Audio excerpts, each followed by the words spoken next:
Sector 7 की भीड़ का मामला लगातार घुमाता जा रहा है। पहले भी प्रशासन ने कार्रवाई की थी, लेकिन किन्हीं कारणों की वजह से रुकी थी। कल निशान वहां पर लगाए गए हैं। क्या कुछ आगे कार्रवाई रहेगी क्या? देखिए, सेक्टर 7 का जो अवैध ढांचा है जो हिसार हाईवे पर है, वो पूरी तरह से कब्जे की जगह पर है।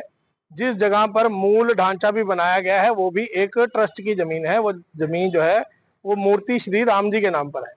अभी जो हमारी उन 12 नवंबर को आपने देखा होगा, विश्व हिंदू परिषद के कार्यकर्ता संघ और बजरंग दल के कार्यकर्ताओं ने हिसार का हाईवे जाम किया था पंचायत भवन के पास, और तब प्रशासन से यह मांग की थी कि इस केस को हाई कोर्ट में लगभग 1.5 साल पहले जीता जा चुका है, जिसमें कि पीडब्ल्यूडी बी&आर को कार्रवाई करनी थी और बाकी सरकारी महकमों को सरकार ने आदेश दिए थे कि इस ढांचे को कभी भी खाली कराया जा सकता है जहां जहां पर सरकारी जमीन है।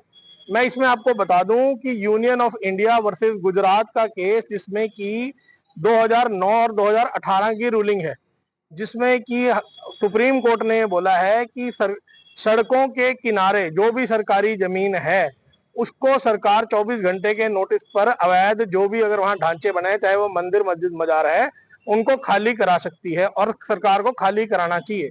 इस मामले में वर्चुअल हियरिंग हुई थी जुलाई के पहले हफ्ते में, जिसमें हरियाणा और पंजाब के सभी उपायुक्तों को अपीयर करवाया गया था और उनसे हल्फनामा देने के लिए कहा गया था, जिसमें वो स्टेटस रिपोर्ट रखें कि 2009 की रूलिंग के बाद कितने ढांचे उन्होंने आइडेंटिफाई किए और कितनों को रिमूव किया गया।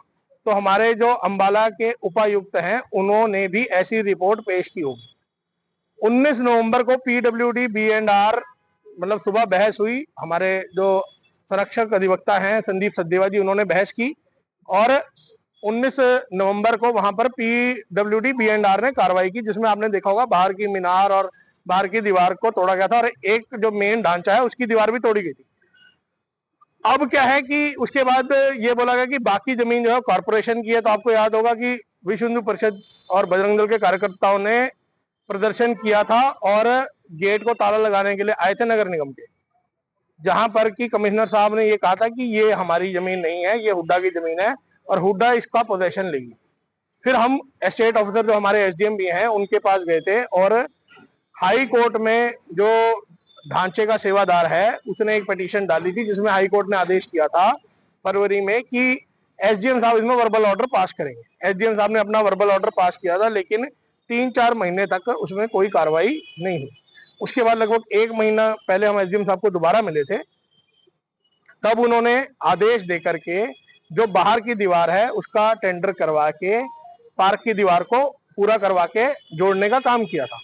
हमें उस वक्त ऐसा था कि लगा कि शायद आगे की कार्रवाई भी जल्दी हो जाएगी, लेकिन 1 महीने से कोई कार्रवाई नहीं हुई थी। तो हम एसडीएम साहब को, हमारे संगठन के अधिकारी दोबारा जाकर के मिले थे और एसडीएम साहब ने जैसे पहले कार्रवाई अमल में लाई तुरंत, उनका बहुत बहुत धन्यवाद। उन्होंने तुरंत आदेश किया जेई को कि भाई इसकी प्रॉपर मार्किंग की जाए। हुड्डा के पास जो कब्जे का नक्शा है उसमें 60 बाय 11 फुट की जगह है, जबकि मौके पर जो जगह है वो लगभग अगर मैं कहूं तो 70 या 75 फुट बाय 20 फुट है। तो लगभग 2.5 गुना जगह पर अभी भी उनका कब्जा था। तो कल उसकी प्रॉपर निशानदेही हुई है। अब उम्मीद है प्रशासन में, जेई साहब ने उनको 48 घंटे का टाइम दिया है।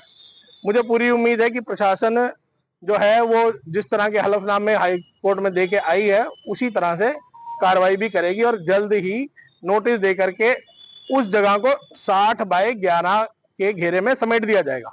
उसके बाद संगठन का मंतव्य यह है कि क्योंकि वह जगह मूर्ति श्री राम जी के नाम पर है, ट्रस्ट की जमीन है, तो संगठन आगे की लड़ाई लड़ेगा अपने हिंदू समाज के ट्रस्टों की और हमारे धार्मिक जो संस्थाएं हैं उनकी जमीनों पर। हम इस तरह के लैंड जिहाद को नहीं लेने देंगे।